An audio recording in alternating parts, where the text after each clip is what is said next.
da. I'm joined by Nick Young this morning, and my name is Sian Sarwar, Programme Director for the Primary Education Studies programme. And I know some of you will have had input on this on Tuesday when we met, but some of you I know weren't able to make it. So there's benefits for all of you, either to recap or to get information that you missed. Okay. So the first thing to say is you've got images there of the team who will be teaching over the course of the 3 years. First up in your first module will be Maris Griffiths, supported by Rosie Ellis. But we'll all be teaching you over the course of the 3 years and be your personal tutors. So really looking forward to catching up and getting to know you over the course of your first year. I always laugh at that picture. Looks, I'm very surprised. Oh, a picture. So I'm the year one tutor. You've been receiving emails from me and Sian. So if you need any support, obviously the first place to go is your personal tutor. But again, if Sian or myself can help, then please get in touch. So Bore da and Croeso. So we've had Welcome Week, or coming towards the end of Welcome Week, and we met on Tuesday, had our welcome chat, spent some time in the forest getting to know one another. Hopefully you were able to go to the Freshers' Fair yesterday, and today is Thursday, so today you'll hopefully be meeting up with your personal tutor to ask any questions that you've got in relation to the programme or anything else across within university, or if you need any support or guidance. It's important to say, if you've missed any of these sessions, first protocol is your personal tutor. If you're unsure who they are, if you get in touch with myself or Sian, and we can point you in the right direction. So don't worry if you've missed anything this week. We are going to be skipping over a few slides. Obviously, not everything's going to matter because it would have already happened. So excuse us skipping over slides. Yeah. Do you want to say anything about this? Yeah, just to say that you should be meeting your personal tutor this morning as a group. But also, if you want to catch up one-to-one with your personal tutor, then you just need to drop them an email and they can organise a separate meeting. The one thing I will say is there is an error. So the central system doesn't have the accurate list for your personal tutor. Your personal tutor is the one on the list that was sent to you, okay, as is your group as well. And then the other thing is to talk about the tasks for tomorrow. Nick, did you want to run through those? Yeah, this is really important that you could do this. It'll set you up for next week. So it's really, really important you have a student card so you can access things around the building. We'll talk about cards in a second. We're going to talk to you about your first session on Monday in the personal tutor meetings. Really important, obviously, you need to know where you're going on campus on Monday. Really important you just get to grips with Moodle. So take some time, Friday or over the weekend, just to get to grips with our virtual learning system. You might have used something like Blackboard in school or college. So Moodle's really similar. We ask all our students to do this, and it's good for you guys as well, just so you can see each other online. We ask you to put a picture up on Moodle and Teams so we can identify who you are. As you can appreciate, we've got loads of students. So really important that you can do that. To do that, a few people have emailed me, how do you do it? It's really simple. You just go onto the settings for both Teams and Moodle, and then you just upload a picture there. Really important as well, you can access your student email account. Again, some people have emailed me and asked, do you need to have it on your phone? You don't, obviously. Some students like to have it on their phones, they can just skip through. That's our main form of communication. So just make sure that you are contactable and you are looking at emails quite regularly, because if sessions are changed or if there are any updates on rooms or anything, or if I send out and Sian sends out a lot of emails about projects that are going on, you won't hear about them if you don't go on email. So I would set up your email. If you've got any issues, go to the library upstairs in the second floor in B block. The IT team are amazing and they can help set you up on email.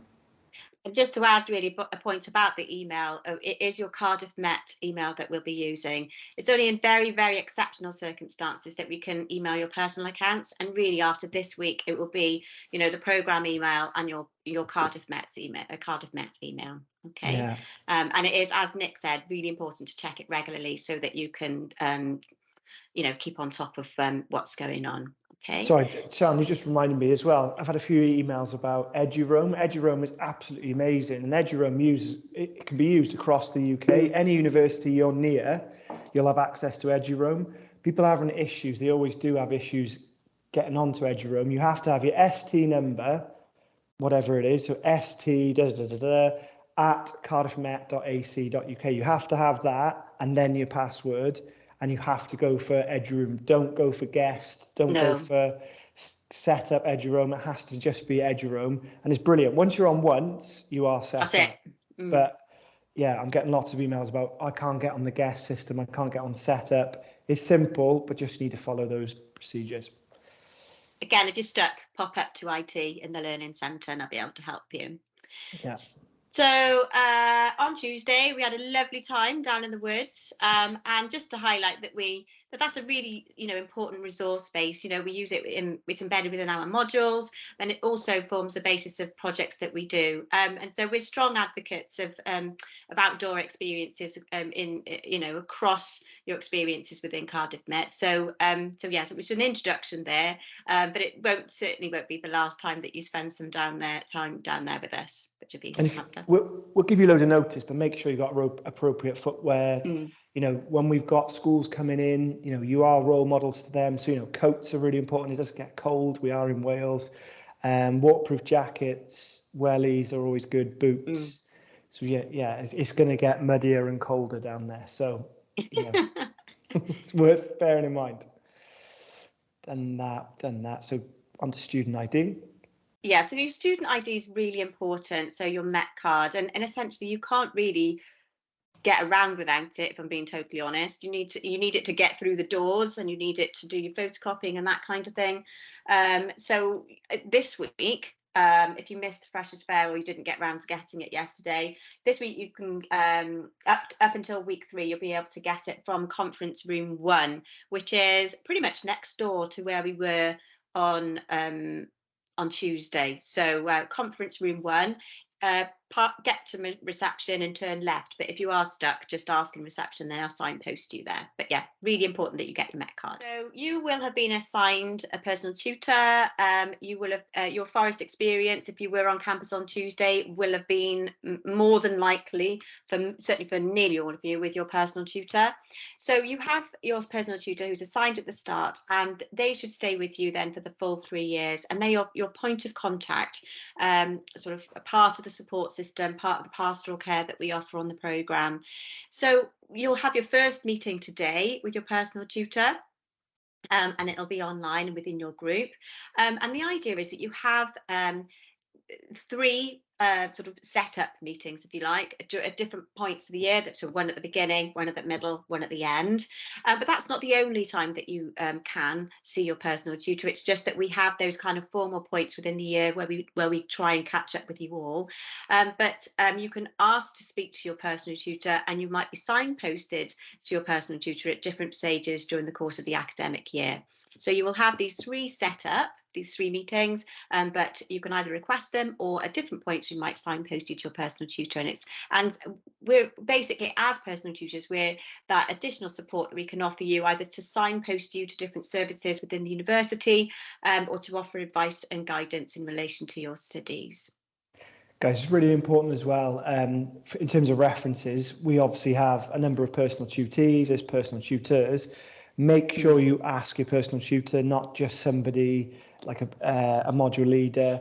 So it's really important. You'll be asking for references because you'll be probably working for a number of teaching agencies. It's important that your personal tutor does that, and you build a relationship with your personal tutor. There's nothing worse than being asked for a reference and if you don't know them. So turn up to the meetings. As Sian said, you've got 3 for the year, but you can book meetings when and where you need them. So should we move on? Check what you said about the group tasks. Do you want to say about Welsh? Yes, so I'm going to signpost you to Dudley Howell for some support there. But the programme is bilingual, and therefore, if you can speak Welsh and would like to study through the medium Welsh, I would advise you to speak to Dudley. A number of our students have started. They were always thinking about doing it in English, the course, but they didn't know about the ability to learn through Welsh, or there's something they're interested in. So again, as Sian said, just get in touch with Dudley. Yeah. So we've got student reps.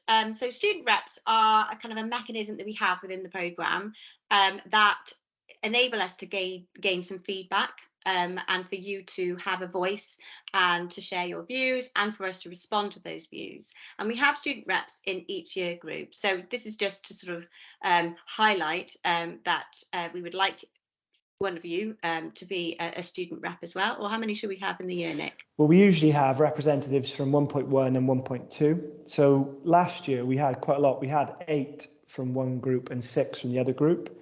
But again, it's up to you. But again, throughout your 3 years, as we've mentioned before, it is worth bearing in mind, you're going to be applying for PGCE, thinking about getting involved with things like that. It's going to build up your CV, and it is looked favourably upon when you're applying for jobs and when you're applying for things like PGCE.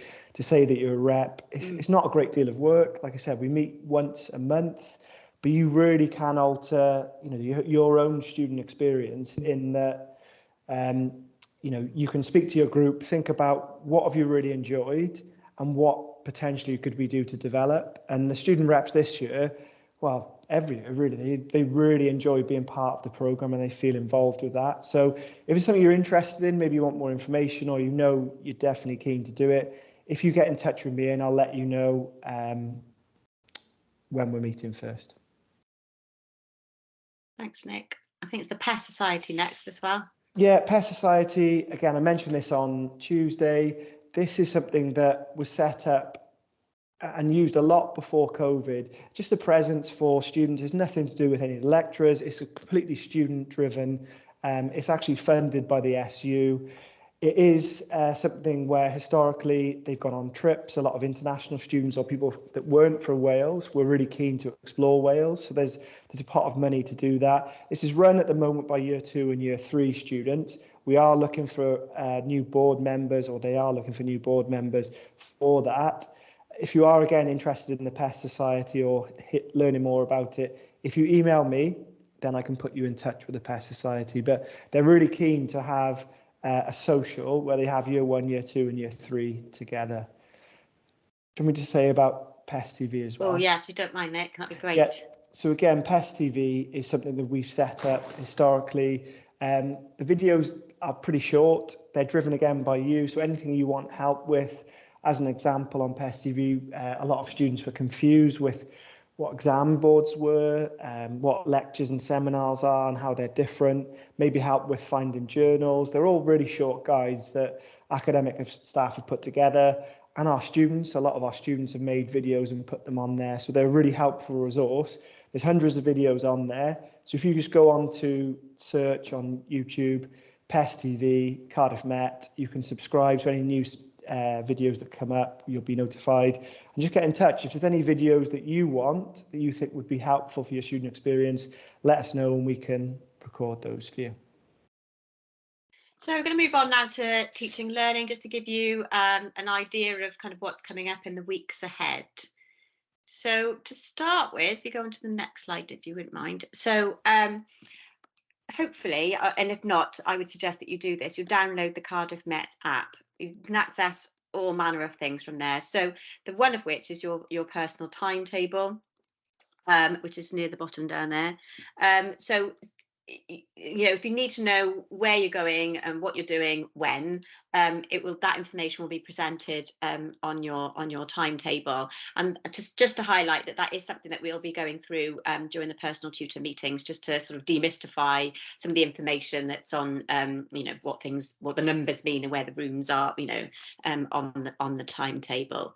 So in terms of, sorry Nick, what's on the next slide? Oh yeah, You guys teaching patterns? Yes, teaching pattern. Yeah, thank you. So in terms of how the week is organised for you, so you'll be on campus Monday and Thursday, and then the other days will be kind of the off timetable, and so for some of that, you'll be asked to engage with some pre-recorded material and do some preparation, and then you'll also be given time then to work on any tasks or to work towards doing the assignments. And it's important to make use of the off timetable time in not that it's an all work and no play, but it is important because we do in terms of the teaching, it's set on a block pattern, which I think is that on the next slide, Nick? Yeah. So if you go to that, so we teach in 4-week blocks. So you'll be getting through your modules more or less one at a time over the course of the academic year. So again, it's really nice, I think, because you get to really immerse yourself into a module, really get to engross yourself in the content and the experiences that you have within them, and you then you complete your assignment at the end. You receive that feedback, and it means that you can act upon that feedback then in the next module that you do. Okay, so it's 4-week patterns, and Maris is first up with Studying Education 1, and she is supported by Rosie Ellis. Yeah, and as the student said, we had a student come into the session.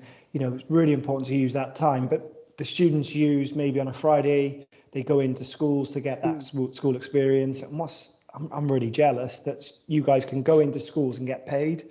There are a number of teaching agencies that have paid teaching positions, teaching assistants, support staff. So again, you could use that time, but as Sian said, it's really important that this is a full-time course to think about, to prioritise your learning and making sure you get through the tasks as well. And also to utilise that, the other facilities that you have on campus, so that you can, have a good time, and that you can look after your well-being as well. So all of that incorporated within the time in the week. So there are 3 groups, 1.1, 1.2 and the Welsh medium group. So you would have been, if you were on campus on Tuesday, you would have been with your group for the Forest Experience session. And the Welsh medium group was together as well. So that's how it's kind of structured, and you should all know which group you are in. But if you're not quite sure, then that's a question maybe to approach your personal tutor with today. The list is on the team site as well. Maybe if we skip to the team site. So there is a team site that's been set up. This is to support you guys. So if you have any questions, I'll just show you quickly on Teams. Here it is. So there's lots of posts from me. What we envisage is that if you guys had questions, this could almost be in a forum. So if you had a question about anything, then you can post in the conversation, and academic staff can then start to write responses. So this should be a 2-way channel between us and you. So if you haven't joined up to this, I've sent out the link. I can send it again at the end of the week. But it's important that you all go onto here. So there's another communication platform that we can use. And can you just show them where the list is for the personal tutors? Do you mind? Yeah, on files. That's just the only thing that's in files. But this will start to grow. The file section will start to grow.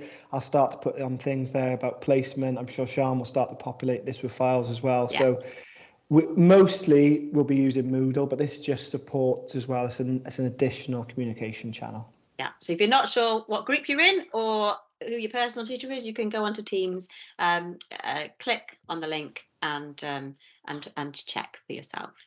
Okay. I mean, Moodle will probably cover in our personal tutor. Yeah, no problem. These things we're just going to fly over, really. This is just a flag. It's probably an overload of information this week, but it's important to flag at this stage. You have a placement. It's an alternative placement, so we're trying to open your eyes to the world of education. A number of our graduates do become primary teachers, but there are quite a lot of them actually go on to do different things within education. So within secondary schools, foundations, charities. So the idea is in the first year is for you to really start to think about and open your eyes to what possibilities there are in terms of work within education. So the placement starts in April. the reason we're flagging this to you is you need to find your own placement. Now, it's a really important learning curve, so you'll get to start to speak to CEOs or head teachers or start to engage with receptionists and try and find a place. It can take a few weeks. So you don't have to find it straight away, but it's something you need to start to think about. And there is a workflow. I'm going to be sending information about this, so don't worry. But the workflow basically is an agreement between you, the placement, and the university, and it has to be signed before you can go out on placement. If you don't get that signed, you can't go on placement, and potentially then that could jeopardize that module. So we're flagging this to you now. You've got till April. We'll be sending loads of information, but just start to think about what potentially would you like to do if you don't become a primary teacher. You know, are you interested in working in charities? Are you interested in, I don't know, working with with the government? education? Yeah. So many different things. So just a flag to you there. Just to say about international. Yeah, go on, you do that then. Yeah, in terms of international opportunities, we've got absolutely loads. Rowena heads up the team that runs Global Opportunities. Students from our course have gone over to America, done a lot of Camp America. We've got a link with a Rwandan school in Africa, so there are opportunities potentially to go and visit them. And a lot of these opportunities are funded, so students can go and visit and gain experience working with children in all these amazing international places, usually for not much expense at all. So again, keep an eye on that. It is a real shame that a lot of students just don't engage with it because they just don't know. I will be putting a PES TV together with Rowena just to flag some of these things up, but applications do start from about October, so it's just worth keeping an eye on those. And those kind of experiences are really important because obviously you come to university to get a degree, but it should be so much more than that. And so I really would urge you, both of us would urge you to get involved and to take up the opportunities that are available to you. They're extracurricular. So in additional to what you will do within the sort of content of the programme, if you like, and to use the resource spaces that we have. So, for example, you've been down into the woods this week, most of you, for the forest experience as part of induction week. But also we'll be going down there again in the course of modules. But you'll also have an opportunity to do your forest school training, which again, when we're thinking ahead, in terms of post graduation, then it's something else that you can add to your CV. And we've also got an additional resource space, T Frobel, which actually has been a resource space developed alongside students, with students in terms of the design, and when we've worked with staff from the School of Art and Design, and we've worked together to design the space and construct the space and then run projects with children. So again, all those sorts of experiences. So in that particular example, hopefully we've equipped students to kind of see a space, reimagine that space, and to recreate that space for practice and provision, which of course is just something that will enrich your experiences within university, but also kind of something to add on your CV as well. And so, yeah, on that note, thinking ahead, all of those things, if you get your degree, that's great, obviously. But the more that you can do to enrich your experience and that you can show yourself to being more than that, then, the more competitive you are within the field. But have you got anything to add to that, Nick? Yeah, obviously a number of our staff actually teach on PGCE and they're involved with interviews and things. So, we know that it's really competitive, especially now after what's been happening with COVID and everything. So one of the things that sets our students apart is just that they have worked in schools. They've got involved in projects that we've run over the 3 years. So not that you have to, and I know a number of students have other commitments. They've got children or they've got other jobs, but it is worth starting to think about, what are you doing to build up your CV? The careers team as well are brilliant at helping you to build up for your PGCE primary. Don't worry too much about it now, but it's just something you might want to keep at the back of your head. I've put some stuff on Teams about the SU Student Union, so you can watch the video about that. Should we say about support? Do you want to say about support? So we've got a range of support across the university. So as a team, a team of lecturers, we'll be here to support you academically as your personal tutors. We're here to offer you some pastoral care. But across the university, we've also got our, a range of support services, including our student services, iZone and the SU, and of course you've got the student reps that are also a point of contact for you to kind of voice your views and feelings in relation to the programme and the university generally. So to utilise the support that is available to you, I would really advise you to do that. And as well, the mentors that we've mentioned in the session, there are student mentors. So if you'd rather start with them, that's absolutely fine. However you access support, just to know that it is there. Just a quick one on parking. Just remember to pay, isn't it? Oh yes, must pay. It's £1 for half a day and £2 for a whole day. So, and obviously the sooner you get there, the more likely it is you'll get a spot. That's pretty much, we've whistle-stop tour through everything. To contact us, we're very active on Twitter. I'll talk to you in sessions about Twitter and how we potentially use it within education. There's our Twitter handle there. Again, this is all on the team site. Definitely take some time to look at the Moodle course page. Really important information on there as well.